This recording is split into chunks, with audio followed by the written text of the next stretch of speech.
Hello student, welcome to my YouTube channel study with reading. दोस्तों, आप सभी का स्वागत है। आपको एक बात बता दें कि विभिन्न परीक्षाओं में जहाँ जहाँ हिंदी पूछी जाती है उन सभी के लिए मैंने हिंदी स्टार्ट करी है बिल्कुल बेसिक से, और मैंने उसका 3 वीडियो अपलोड कर दिया है। प्लेलिस्ट में वीडियो है, जिन्होंने नहीं देखा है वो जाके देख लें। आज उसका चौथा पार्ट है जो कि व्यंजन से आधारित है, जिसमें अल्पप्राण, महाप्राण और कुछ और तथ्यात्मक जानकारी है। तो उसको देखने से पहले वीडियो को लाइक करें, शेयर करें, कमेंट करें। और मैं जितना पढ़ाता हूँ उसी से रिलेटेड शाम को प्रैक्टिस सेट लेके आता हूँ। तो जिनको अगर प्रैक्टिस भी सॉल्व करनी है वो प्रैक्टिस कर सकते हैं शाम को 5 बजे। तो चलिए शुरू करते हैं आज के अपने नेक्स्ट टॉपिक, जो इस प्रकार है। स्वर यंत्रियों के आधार पर व्यंजनों का वर्गीकरण। तो इसको देख लेते हैं स्टूडेंट। स्वर तंत्रियों के आधार पर व्यंजनों का वर्गीकरण कितने प्रकार से होता है इसको देखते हैं। पहला है, देख लेते हैं, अल्पप्राण और महाप्राण। अब देखते हैं अल्पप्राण किसे कहते हैं। अल्पप्राण जिन वर्णों के उच्चारण में मुख से कम श्वास निकले, ठीक, उन्हें अल्पप्राण कहते हैं। मतलब मुख से कम श्वास निकले या मुख से कम वायु निकले, उसे अल्पप्राण कहते हैं। एक बार डेफिनेशन देख लेते हैं, फिर एक्सप्लेनेशन करेंगे। और महाप्राण किन्हें कहते हैं, जिनके उच्चारण में मुख से अधिक श्वास निकले। जिनके उच्चारण में मुख से अधिक श्वास निकले उन्हें महाप्राण कहते हैं। अगर कम श्वास निकले मुख से तो उन्हें अल्पप्राण कहते हैं। अब देखते हैं कि अल्पप्राण के अंतर्गत क्या क्या आता है, कौन कौन से वर्ण और स्वर आते हैं। तो अल्पप्राण में सभी स्वर और अयोग वाह का अनुस्वार आता है, ठीक। आहा इसमें नहीं आता है, जो आहा होता है ये नहीं आता है, ठीक, सिर्फ अनुस्वार आता है। और प्रत्येक व्यंजन का पहला, तीसरा और 5वां वर्ण आता है। और अंतःस्थ व्यंजन में क्या होते हैं, या, रा, ला, वा, ये सभी आते हैं, ठीक। अब देख लेते हैं इसको, थोड़ा सा एक्सप्लेनेशन आपको अच्छे से दे दें। मैंने बताया कि सभी स्वर मतलब छोटा बड़ा, छोटी बड़ी, छोटो बड़ो, रिट, ए, आए, ओ, आओ, यहाँ तक हो गया। और इसके बाद 20 जो होता है अयोग वाह का जो अनुस्वार होता है वो आता है। बस अंतःस्थ में या, रा, लावा आता है और प्रत्येक वर्ण का पहला, तीसरा, 5वां वर्ण आता है। अब आपको बता दें कि पहला, तीसरा, 5वां कौन सा है। ये पहला है, ये तीसरा है और ये 5वां है, ठीक। ये क्या होते हैं, ये अल्पप्राण होते हैं। इन्हें अनुनासिक भी कहते हैं। अनुनासिक भी कहते हैं, ठीक है। और अंतःस्थ व्यंजन आते हैं, अल्पप्राण में अंतःस्थ व्यंजन भी आते हैं।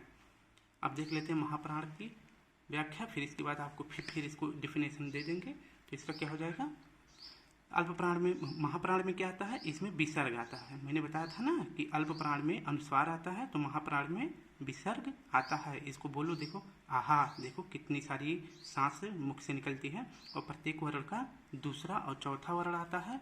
इसके बाद ऊष्म व्यंजन, जितने ऊष्म व्यंजन हैं, शा, सा, शा, हा, ठीक।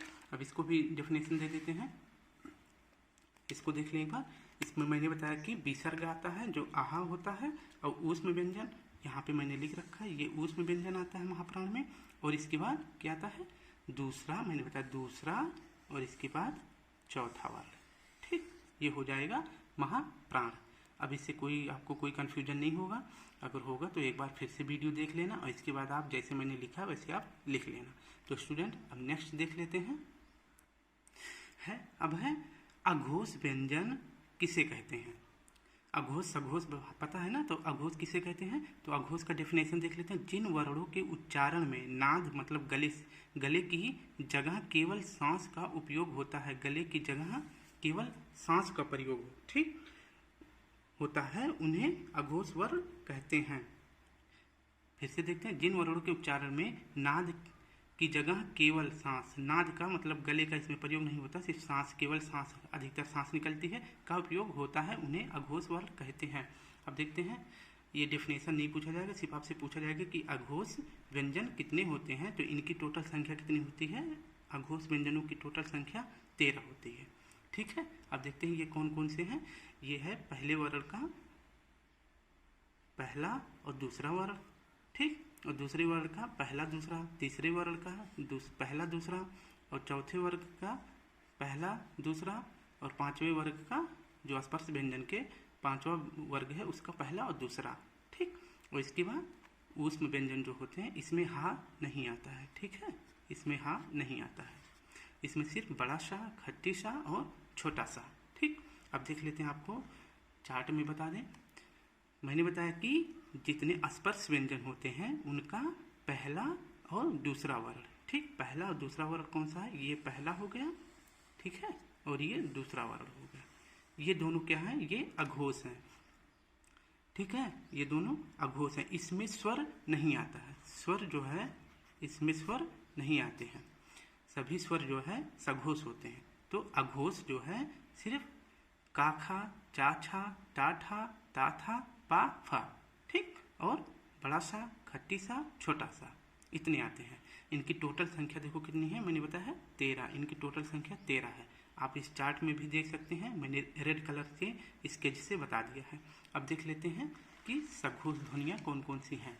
सघोष ध्वनियाँ देख लेते हैं स्टूडेंट।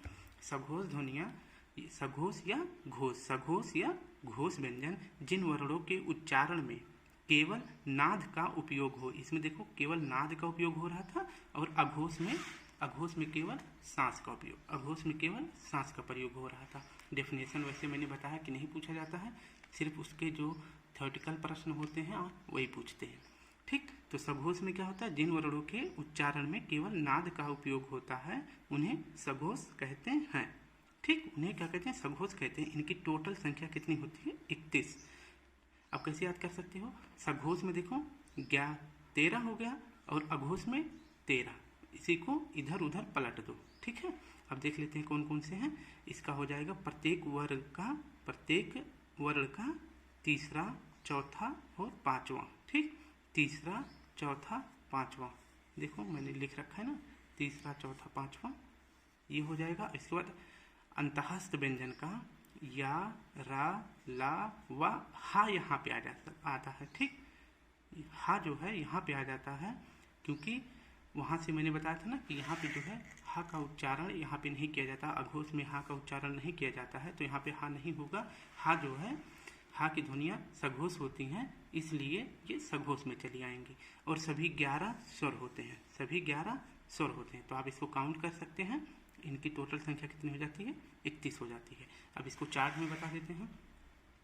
मैंने कहा कि सघोष ध्वनियाँ प्रत्येक वर्ण का तीसरा, चौथा, इसके बाद पांचवा, जो ये पंचमा वर्ण होते हैं ये भी सघोष हैं। ठीक, ये पंचमाक्षर इन्हें भी कहते हैं।